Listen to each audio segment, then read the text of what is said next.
काम क्रोध लोभ मोह मद सवेच मत्सरे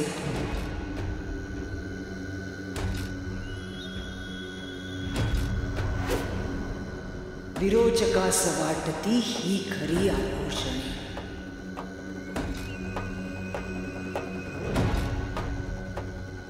व्यापतो ब्रह्मांड ही अंधार दाटतोच तो, देवलोक थरथरे आरंभता तो चालणे।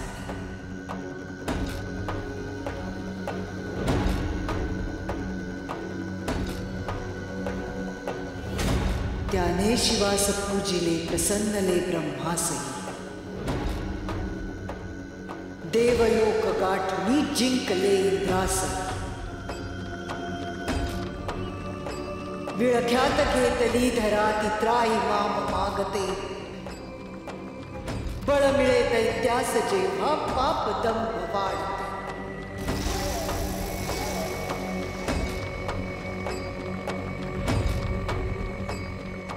आरंभली विटंबना पवित्रता जिथे जिथे, रोखण्यास त्यास मग त्रिनयन अवतरे। घनघोर युद्ध जाहले शीश अक्ष कापले, विरोचकी धडावरी रणचंडी नृत्य झाले।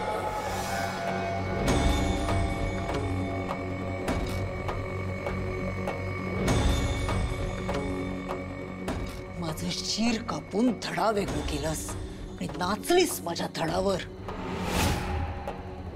जिंकली असशील तू त्रेतायुगात, पण या कलियुगात नाही। बघ आता कसं मृत्यूचं तांडव घालते मी ते।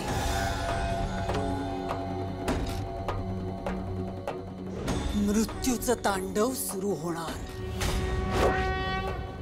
आता, मी ते सुरू करणार। योग्य वेळी अस्तिका माझ्या मदतीला आली आहे, माझी त्रेतायुगातली सेविका। आतापर्यंत वाटत होतं की मी माझ्या डोक्याने हे सगळं करते, पण नाही। पण हेच विधी लिखित आहे आणि तेच घडणार। त्रिनेने इतकी वर्ष त्या देवळात आहेस, पण तरी सुद्धा तुला तिथून हलवून तुझ्या इथे दडवलेली पेटी मी ताब्यात घेतली। काही वाकडं करू शकली नाहीस आणि तू करूच शकत नाहीस, कारण तुझं अस्तित्व फक्त त्रेतायुगात होतं। इथे कलियुगात माझं अस्तित्व आहे, या विरोचकाचं अस्तित्व आहे। आणि तू काही करू शकत नाहीस, म्हणूनच तुझ्या लेकींना पाठवलंयस माझ्या बरोबर लढायला, युद्ध करायला। पण बघ आता त्यांची काय अवस्था करते मी ते। इथे या फोटोतून आणि मंदिरात उभी राहून बघत राहा सगळ्यांचा विनाश।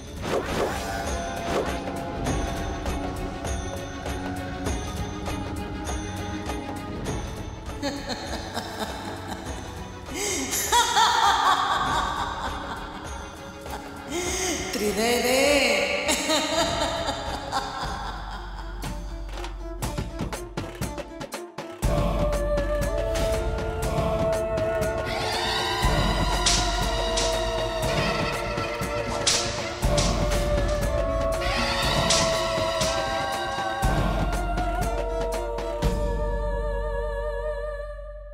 त्या गावात खूप गोंधळ उडालाय।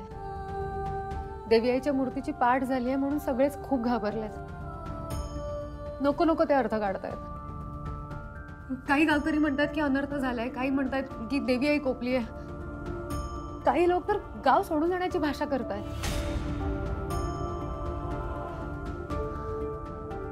बरंच काही घडलंय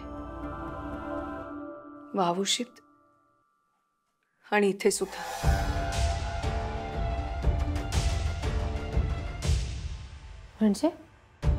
म्हणजे मगाशी रूपाली काहीतरी विचार करत होती, म्हणून मी तिच्या मनातलं ऐकण्याचा प्रयत्न केला, पण मला काहीच ऐकू आलं नाही। तिच्या आवाजाऐवजी मला सर्पाचा आवाज ऐकू आला।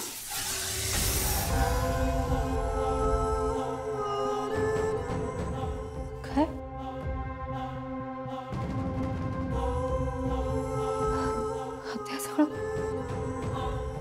सगळं काय चाललंय?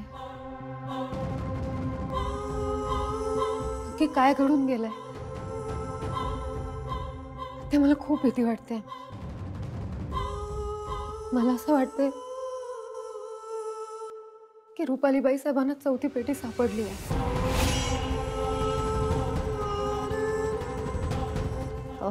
मला मला बाबूशी जाऊन देवीची मूर्ती होती तशी ठेवायला हवी. मी आबांना फोन करते.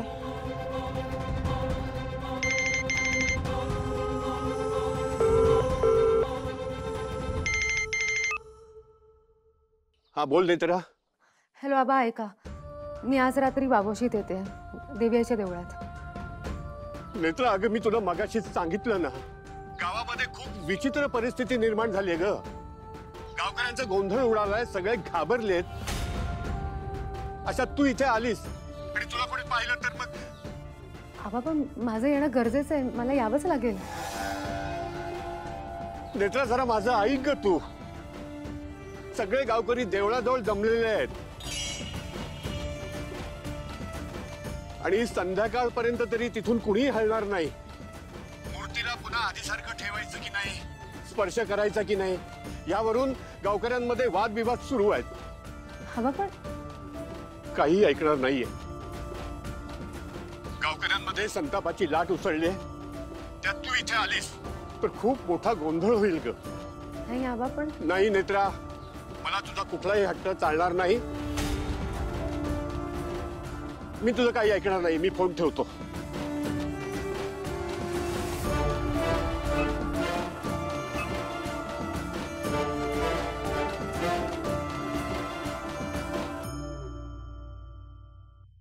काय झालं?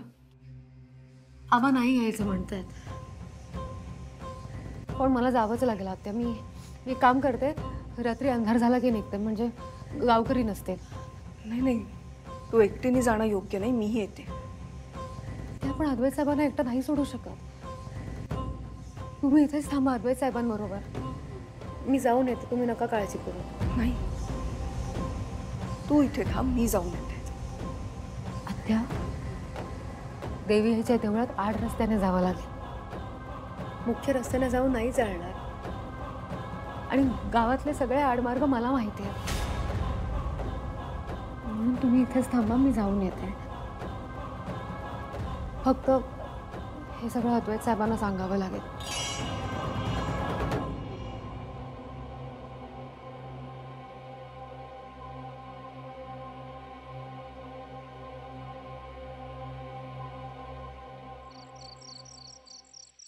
वाहुशीला आत्ता आणि एकटी?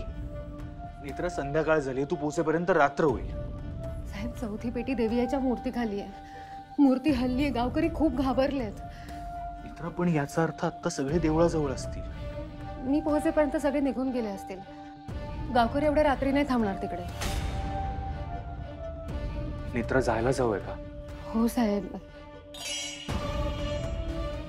बरं चल, ठीक आहे, मी पण येतो तुझ्या बरोबर. नाही नको, तुम्ही नका येऊ. बाबा मुंबईला गेलात ना कामासाठी. बाईसाहेब घरातच आहेत, तुम्ही इथेच थांबा. आणि स्पष्ट सांगायचं झालं तर इंद्राणी आत्या सुद्धा तुमच्यासाठी इथेच थांबतील. नेत्रा, पण तू मी काय म्हणते, तुम्ही ड्रायव्हरना पाठवा ना माझ्या बरोबर. मी गाडी कुठेतरी लांब थांबायला सांगेन आणि चालत देवळाकडे जाईन. साहेब, फक्त मला लवकरात लवकर निघायला हवं. वेळ खूप कमी आहे माझ्याकडे. अद्वैत, तिला जाऊ दे. देवी आई तिच्या पाठीशी आहे.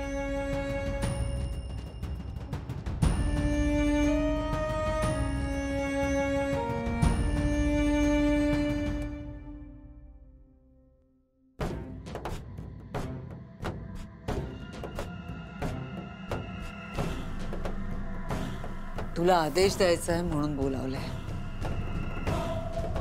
हेवाना घराचा कानाकोपरा ठाऊक झाला असेल तुला. माणसानंही ओळखलंच असशील. उद्या तू या घरात यायचंस, पण नागाच्या रूपात नाही.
खरा स्वर्ग वसतो कुठे बोध घ्यावा, सिंहासन तिथेची खरा शोध घ्यावा. असा भार पावन की पेटी सुखावी, तिचा शोध घेण्या त्वरेने निघावे. तिला स्पर्शता जर कुणी दुष्ट शक्ती, पराभव तुझा हेच जाणून घ्यावे.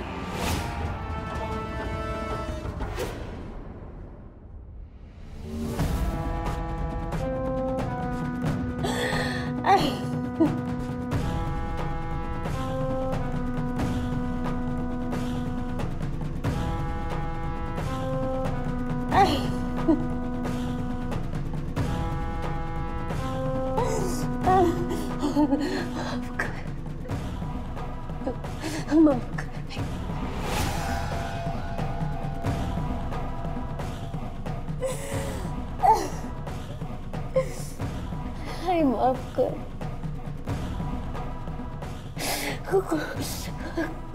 खूप मोठे अनर्थ झाला आई, आम्हाला माफ कर. आम्हाला माफ कर.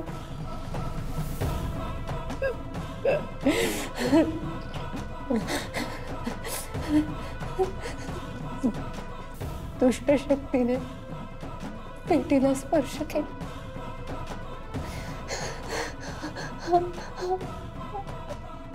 आम्ही नाही थांबवू शकलो विरोचकाला. चौथी पेटी विरोचकाला सापडली.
आई,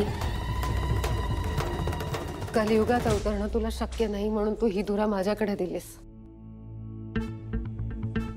पण तू दिलेली जबाबदारी मी पूर्ण नाही करू शकले. मला माफ कराय, पण मी तुला वचन देते,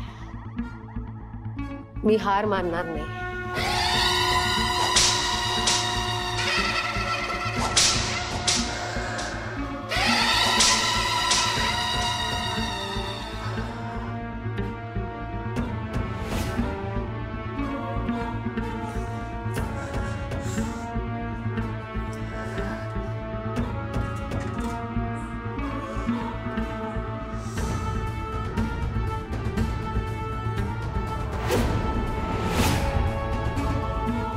त्रिनयना देवी आणि विरोचकाच्या कलियुगातल्या युद्धाला सुरुवात झाली.